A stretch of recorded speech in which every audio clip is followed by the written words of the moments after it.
Assalamualaikum warahmatullahi wabarakatuh. Selamat pagi, Ibu Rati dan teman-teman semua. Untuk hari ini, kami dari kelompok 3 akan mempresentasikan tentang proposal bisnis Relevoria milik kami yang beranggotakan, boleh di next,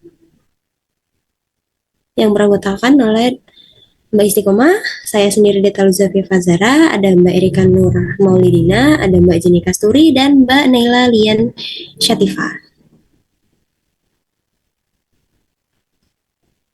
Nah, kita mulai dari latar belakang kenapa kami memilih untuk menyoroti atau membuat website ini. Jadi, kami menyoroti fenomena perkembangan teknologi digital dan e-commerce yang menciptakan peluang besar bagi bisnis berkelanjutan, khususnya di sektor kerajinan daur ulang, di mana produk berbahan daur ulang tidak hanya mengurangi limbah dan dampak lingkungan, tetapi juga menjadi sumber ekonomi kreatif bagi komunitas lokal. Nah, melalui platform e-commerce, jangkauan pasar menjadi lebih luas dan pendapatan masyarakat meningkat. Selain itu, pemberdayaan digital berperan penting untuk mengatasi keterbatasan literasi teknologi dan memperkuat ekonomi lokal melalui pemasaran online yang inklusif.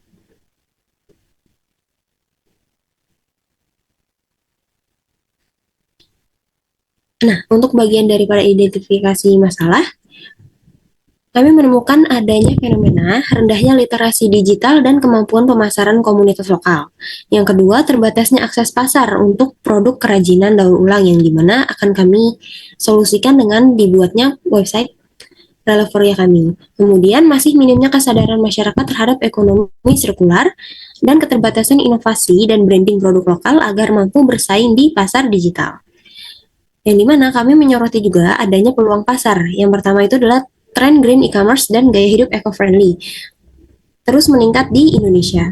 Kemudian produk daur ulang yang diminati oleh konsumen muda peduli lingkungan yang didominasi oleh milenial dan Gen Z, lalu perusahaan yang membutuhkan souvenir ramah lingkungan atau kami singkat dengan CSR, kemudian pasar ekspor seperti Jepang, Eropa, dan Amerika yang peduli keberlanjutan.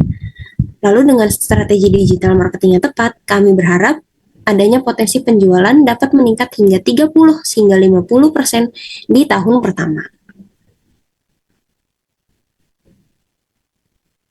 Nah, nanti untuk slide selanjutnya boleh dibantu oleh Mbak Istiqomah.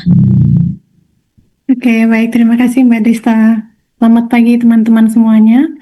Baik, untuk terkait deskripsi umum daripada proposal kami adalah bahwasanya UMKM BSU Anggrek 123 merupakan lembaga masyarakat yang berfokus pada pengolahan limbah sampah terpadu berbasis prinsip 3R, yaitu Reduce, Reuse, dan Recycle, dengan dukungan sumber daya manusia yang berkomitmen, sarana operasional memadai, serta kerjasama dengan pemerintah masyarakat setempat. PSU mampu mengubah sampah menjadi sumber daya ekonomi melalui tabungan sampah dan produk daur ulang yang sangat kreatif. Selain memberikan manfaat ekonomi bagi warga, keberadaannya juga berkontribusi besar terhadap kebersihan dan kelestarian lingkungan, menjadikan model pengelolaan sampah berbasis komunitas yang berkelanjutan dengan menggandeng warga setempat, Karang Taruna, dan masyarakat terkait yang berdomisili di sekitarnya.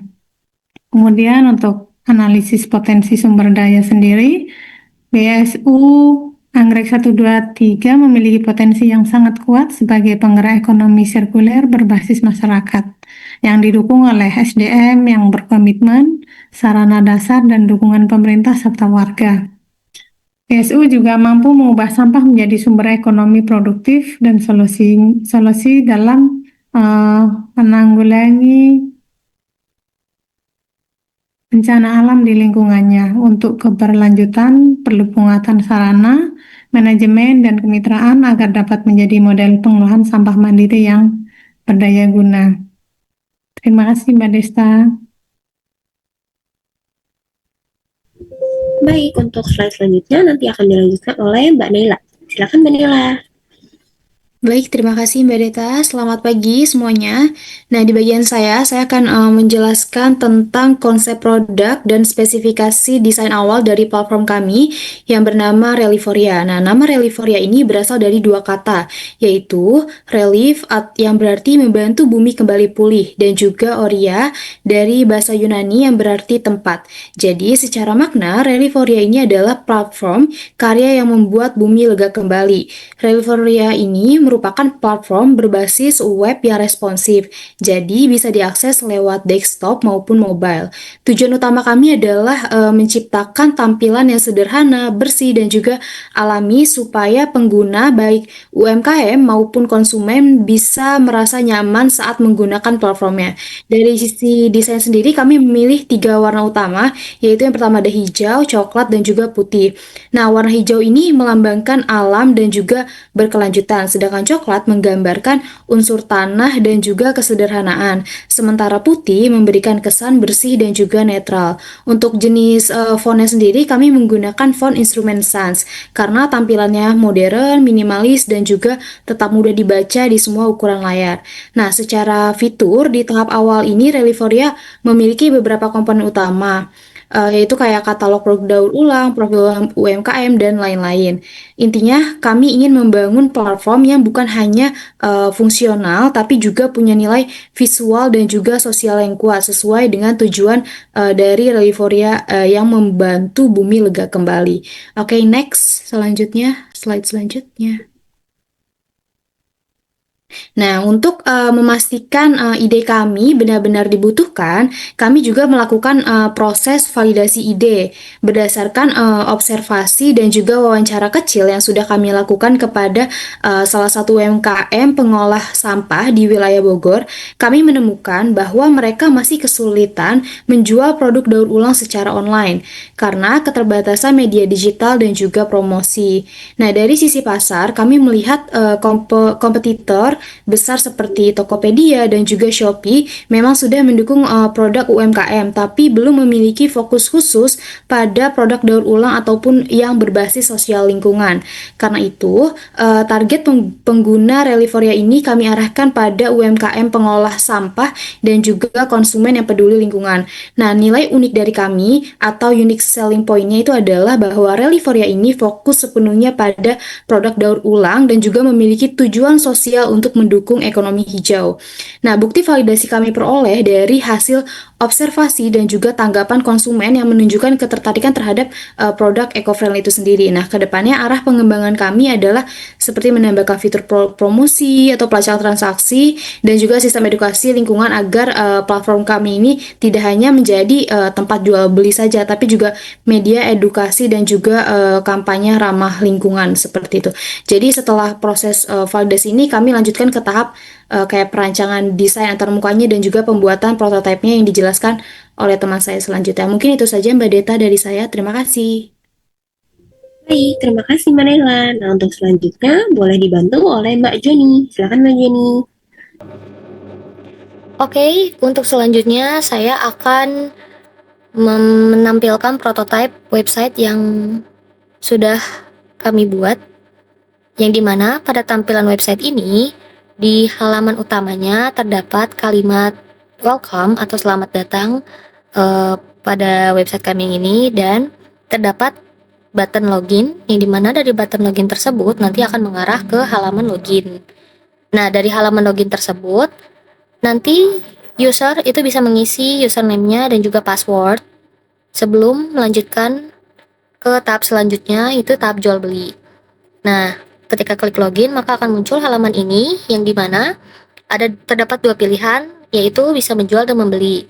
Untuk saat ini kami baru selesai membuat tab desain untuk penjual, maka kita bisa klik yang menjual, maka akan muncul halaman website seperti ini, yang dimana ini adalah halaman home-nya dan kita bisa klik tambah. Nah, pada halaman tambah tersebut kita bisa menambahkan detail produk kita, mulai dari gambar dan juga judul gambarnya apa, harganya berapa, dan lain-lain sebagainya. Itu bisa diisi oleh konsumen, yang dimana ini ketika diklik button save akan muncul tampilan yang sudah diisi tadi, seperti keterangan judul produknya apa, harganya. Nah, untuk rating sendiri itu seiring berjalannya waktu, maka pembeli kan akan setelah membeli akan memberikan rating yang dimana hasil rating tersebut akan terisi sesuai banyaknya review yang diisi oleh pembeli. Lalu terdapat deskripsi dan stok barang. Nah, ketika diklik button simpan selanjutnya, maka akan tersimpan hasil produk yang sudah diinput tadi. Nah, mungkin segitu pengerjaan prototype website prototype yang sudah kita buat. Selanjutnya kami akan membuat tampilan mockup untuk khusus untuk yang pembeli, yang dimana bukan hanya tampilan berbasis website untuk laptop saja, tetapi bisa juga diakses oleh pengguna Android sekaligus. Oke, mungkin cukup sekian dari saya, bisa dilanjutkan oleh Mbak Deta. Baik, terima kasih Mbak Jenny. Berikut untuk presentasi tentang proposal platform yang akan kami buat dari kelompok 3, kami ucapkan mohon maaf bila ada salah-salah kata. Terima kasih.